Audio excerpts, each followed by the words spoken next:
Guys, তোমরা সবাই কেমন আছো? আশা করি ভালো আছো। আমি আলহামদুলিল্লাহ তোমাদের দয়ায় ভালো আছি। আজকে নতুন একটি ভিডিও নিয়ে হাজির হলাম তোমাদের মাঝে। আজকে আমি ডিম ভুনা করবো, চিন্তা করলাম তোমাদের সাথে একটু শেয়ার করি।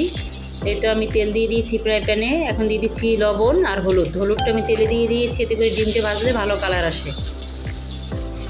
এতে আমি এক এক করে ডিমগুলো দিয়ে দিচ্ছি। আমি এখানে 4টা ডিম ভুনা করবো।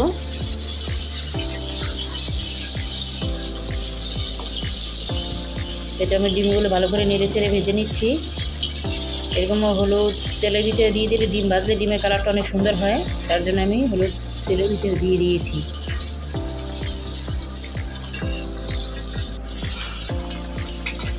এতে আমি ডিমগুলো ভেজে নিয়েছি, এখন উঠিয়ে নিচ্ছি।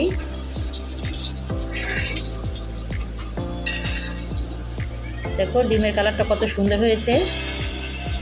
এখন এইতে একটা কড়াই বসিয়ে দিয়েছি। এই কড়াইটার ভিতরে আমি ডিম ভুনা করবো, আর এই ডিম ভাজা তেলগুলো আমি কড়াইয়ের ভিতরে দিয়ে দিচ্ছি। আর এই তেলের ভিতরে আরও কিছু তেল অ্যাড করে দিচ্ছি। তো তেলটা গরম হয়ে গেছে, এখন পেঁয়াজ কুচিগুলো দিয়ে দিচ্ছি। পেঁয়াজ কুচিগুলো দিয়ে ভালো করে তেলের সাথে ভেজে নেব। এতে আমি পেঁয়াজটা ভালো করে তেলের সাথে ভেজে নিচ্ছি।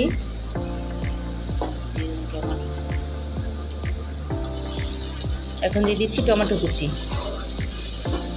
টমেটোটা দিয়ে আমি ভালো করে তেলের সাথে ভেজে নেব।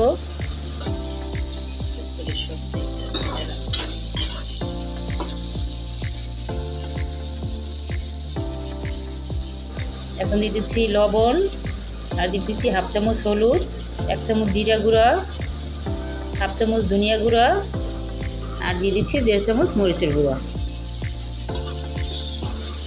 এখন এই মশলাটা আমি ভালো করে নেড়ে চেড়ে মিশিয়ে নিচ্ছি, আর ভালো করে তেলের সাথে কষিয়ে নিচ্ছি, যেন মরিচ হলুদের কাঁচা গন্ধটা চলে যায়, তার জন্য।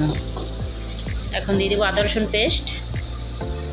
এই পর্যায়ে আদা রসুন পেস্ট দিলে তরকারি কালারটা অনেক সুন্দর হয়, তার জন্য আমি এখন আদা রসুনটা দিয়ে দিয়েছি।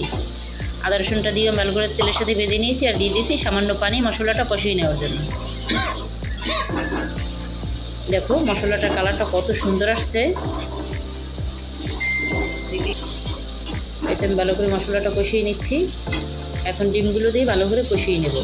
আমরা অনেক সময় হয় না যে মশলা কষিয়ে পানি দিয়ে তারপর ডিম দিই, কিন্তু এরকম মশলার ভিতরে ডিমটা কষিয়ে নিলে এতে করে ডিমের ভিতরে মশলাটা ঢুকে ডিমটাও খেতে অনেক ভালো লাগে। তো তোমরা এভাবে করে রান্না করে দেখো, ডিমটা খেতে অনেক মজা হয়। এতে করে ডিমের ভিতরে লবণ মশলা সব কিছুই ঢোকে, ডিমটা খেতে অনেক ভালো লাগে। তো এতে আমি ভালো করে ডিমগুলো মশলার সাথে ভালো করে নেড়ে চেড়ে কষিয়ে নিচ্ছি। দেখো তরকারি কালারটা কত সুন্দর হয়েছে।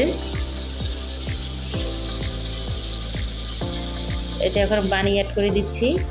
তা আমি এখানে বেশি একটা ঝোলের জন্য পানি অ্যাড করি নাই, এই যে এতটুকু পানি অ্যাড করছি। ঝোলটা দিয়ে ভালো করে নেড়ে চেড়ে মিশিয়ে নিয়েছি।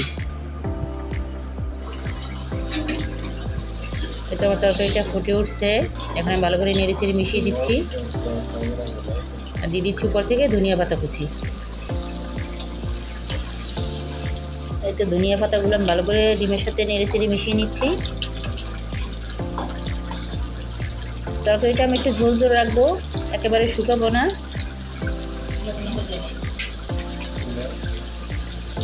আমি একটু লবণ চেক করে নিয়েছি, দেখছি লবণ হয় নাই, তার জন্য আমি এখানে আরও কিছু লবণ অ্যাড করে দিয়েছি।